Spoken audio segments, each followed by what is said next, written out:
Well, quite often when Rick and I are together, I don't even really see him. Quite often I pay way more attention to myself. Rick is kind of short, kind of chunky and bald, and well, then I'm the opposite. I'm tall and statuesque and beautiful and glamorous, and I don't think anyone notices Rick.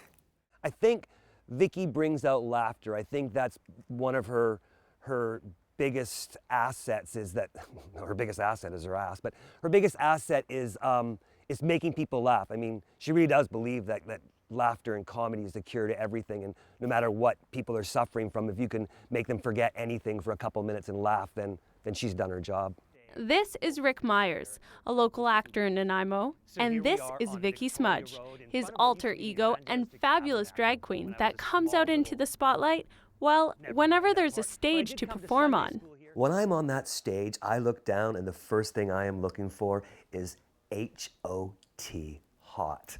And I love hot, attractive, straight men because everyone knows spaghetti's straight till you get it, H-O-T.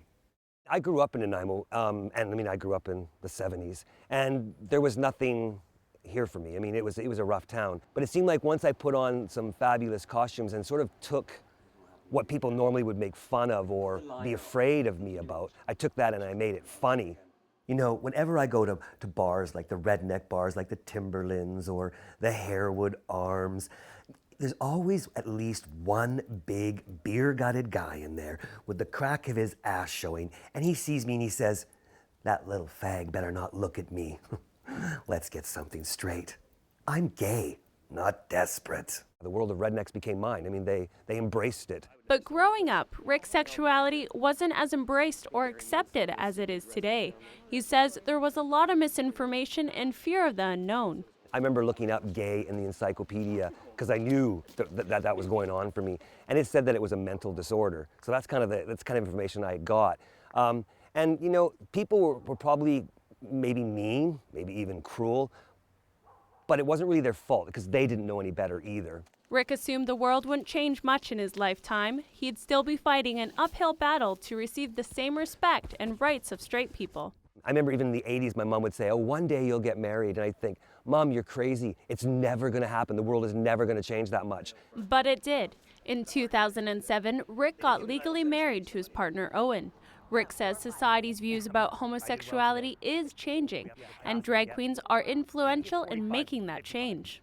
Drag queens have always been sort of a driving force in the gay community too. If you remember, in the 60s, there was Stonewall that happened in New York where the cops were busting in gay clubs, and it was the drag queens that stood up and fought back. Vikki Smudge is helping break down barriers through laughter. She entertains at local pubs, parties, and on the stage. I think they think, oh no, I can't say that. I think they think, holy smokes, what is that? I'm like Miley Cyrus, I'm a wrecking ball. I think over the years, Vikki has definitely become her own person. I mean, you can ask me any question about her, and I know the answer, like what's her favorite color?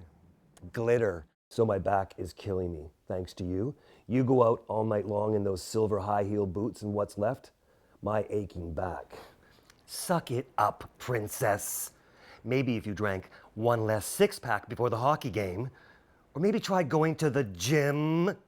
Well, if I did go to the gym more, maybe you would be able to fit in that dress. Or moo-moo. Moo-moo? How dare you call this a moo-moo? You should try on the moo-moo. Thanks anyway. Rick says his one dream for Vikki is for her to sing "O Canada" at the Canucks game. In Cassidy, I'm Rae-Anne the Plant.